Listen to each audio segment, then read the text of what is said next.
Hi! Ako nga pala si Zan, isang OFW sa Japan. Hindi nga pala ito isang travel vlog. Noong isang araw may nagchat sa akin, sabi niya, "Hindi ka pa ba bumibili ng bahay at lupa? Si ano nga nakabili na." Pareho lang to ng mga salitang pratiko ng naririnig.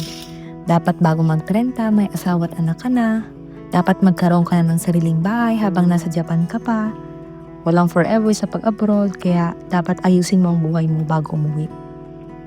Alam niyo ba yung pakiramdam na dapat may kailangan kang habulin?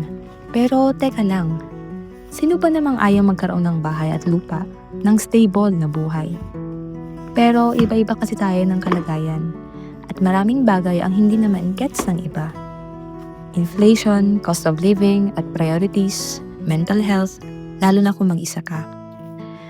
Ganito ko nga pala ayusin ang buhay ko.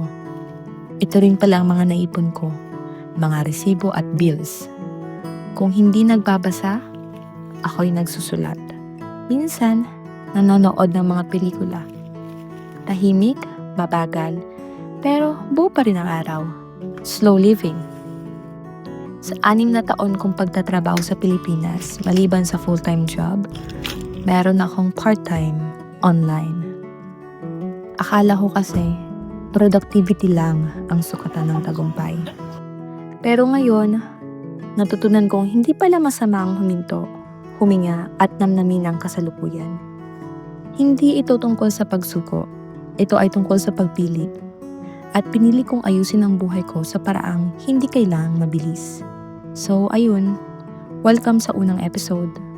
Hindi ito tungkol sa kung anong meron ako, kundi kung paano ko pinipiling mabuhay kahit hindi ayon sa inaasahan ng iba.